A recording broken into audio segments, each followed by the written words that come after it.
Hey guys, Chris with Life in Real Estate, and today we're going to talk about a little subject that's coming up a lot recently, especially with new construction homes and things that some of my buyers are looking at. And I think it's a good topic to discuss, and that topic is HOAs. Now, I'm not going to lie, I'm on the bandwagon of strongly disliking HOAs, so um, you kind of have to bear with me. I'm going to try and give you at least three pros and at least three cons. As far as what HOAs are and um, you know could they be beneficial or what are they not so good for, right? So we're gonna start with that. If you don't know what HOA means, it's a homeowners association, kind of like if you've ever looked at condos before, it's kind of something similar to that, like a condo community thing that you'd have to deal with in a condo.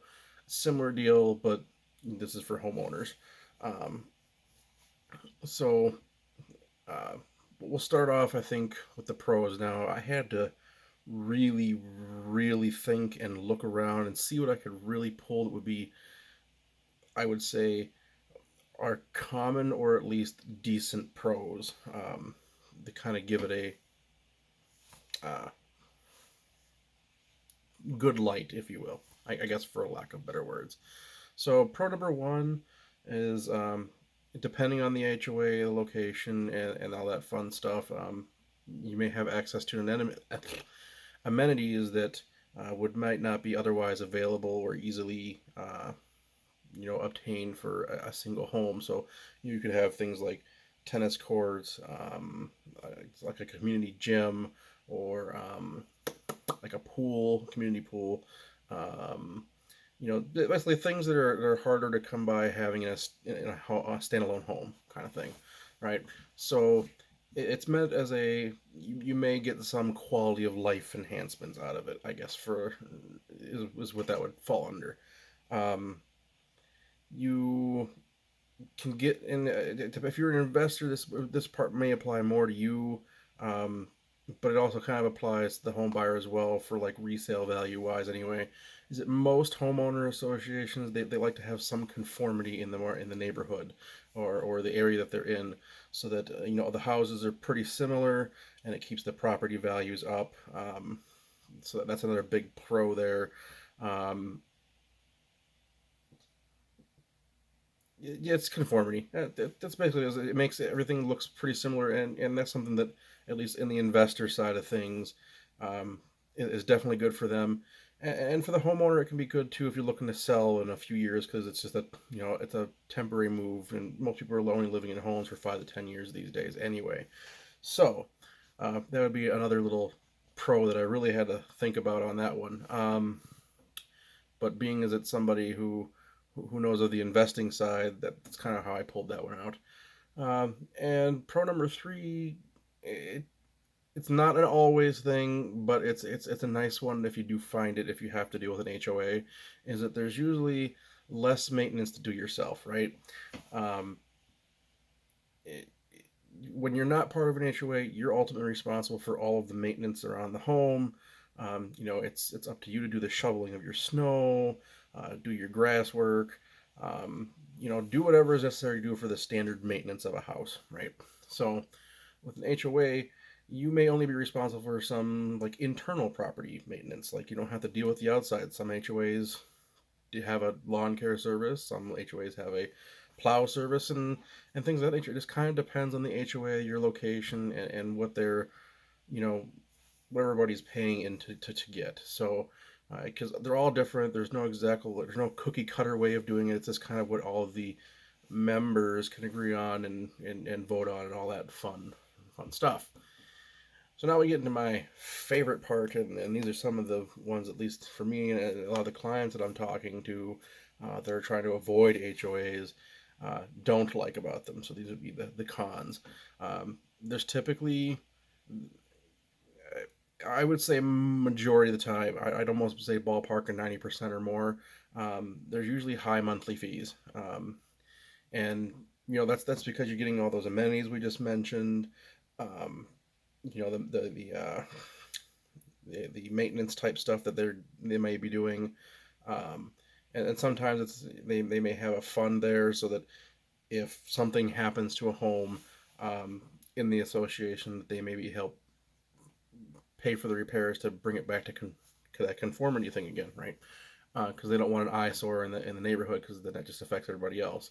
Um, so that would be number one.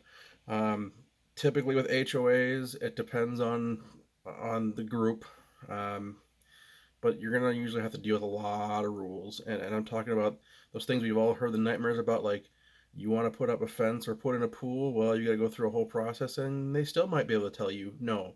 And this is kind of the big one for me, at least personally, and same thing for some clients of mine, is that um, we're putting, let's say I'm going to buy a house for 400G, right? Ain't nobody going to tell me when I'm putting that much money down a house what I can and cannot do on my property. That's the way I look at it.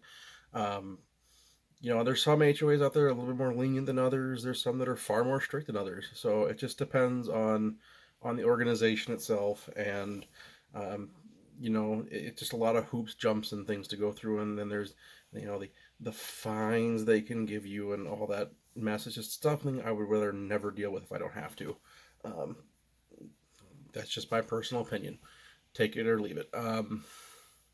So on in going with that, it to kind of go hand in hand because of those rules. It's like we were talking. There may be some aspects of your life may end up being restricted, even to the point where like they can even tell you what kind of dog you can have, and if you can have a fenced yard to keep said dog or animal or whatever it is. I mean, they can get real nitty gritty and control a lot of stuff in your life, and to me that's just no way to live.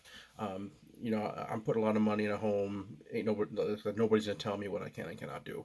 Um, so that is what it is.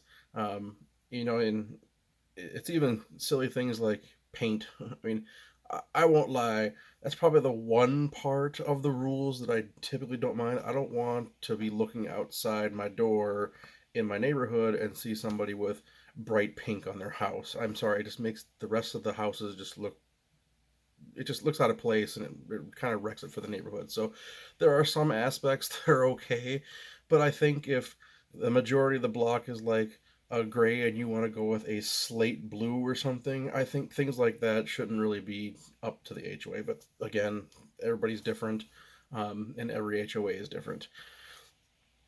And I think even bigger way up there on the list for me is the you get less privacy, as would be my third con that I thought of here. Um, when it's like buying a home in an HOA isn't necessarily a bad idea, but it's not always a good one for everybody. When that's just on personal preference when it comes to that. You gotta weigh your pros and cons, but when it comes to the privacy thing, um, typically it depends on the type of HOA and the home you're buying. If you're like, let's say you're buying a townhouse in an HOA area, right? Um, or a duplex in an HOA area, or something to that effect, or even just a single family home. You could have that too. Um, the likelihood, at least in the first two situations, you're probably sharing a wall with a neighbor of some nature, or you're sharing those amenities that we talked about. So, the result of that usually ends up being in the loss of more noise and less privacy. So, if you're looking for privacy, HOAs sometimes more than likely are not going to be for you. Um, and to kind of get into the standalone side thing on that, um, when it's part of HOA, you may find that a lot of those properties might be more crammed together rather than giving you more space, right? Um, than you would usually see in a standard, a standard subdivision or a standard neighborhood, because they're trying to pack as much as they can in there to kind of have everything conformed, and well, obviously the builders want to make a profit on it, right? Um, so there's kind of that.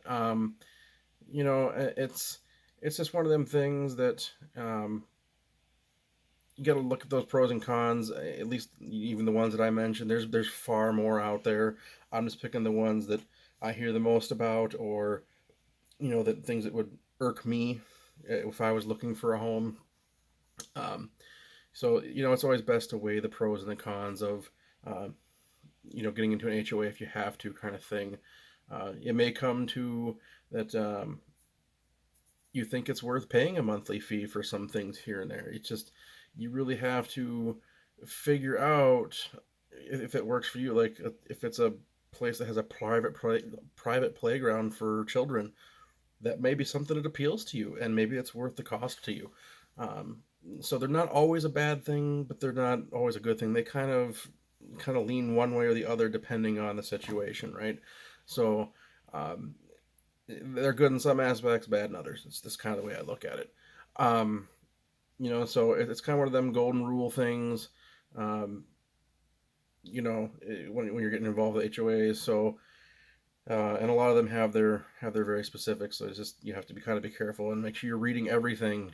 If you're going to get involved in an HOA, make sure you understand all of the rules, regulations, what they can and cannot do to you, fines that you can be slapped with if you violate their thing. And I mean, there are those out there who run these associations who are on a power trip. So, um, sometimes you have to deal with those, and it's just that's just part of the reason why I avoid them when possible. And most of my clients don't want anything to do with them either. Like some of my clients say, if it has an HOA, I don't even want to look at it, and I completely understand.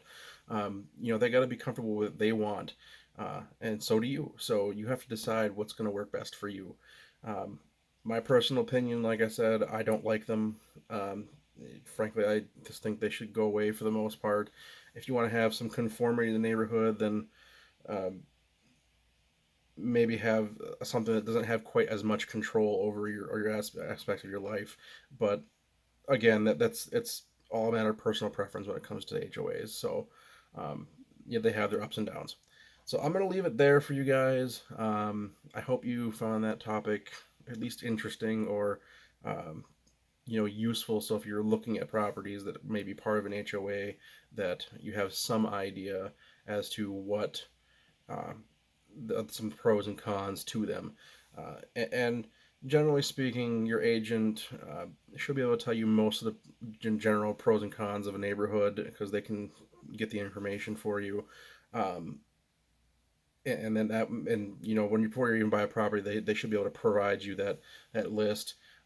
Before you actually get to the closing date, they have to provide you all the HOA rules, regulations, fees, and all that fun stuff. So I would really take the time to really sit there and read that if you're going to consider it. So, but I hope you found it helpful. Stay positive, stay blessed, and I'll catch you guys in the next video.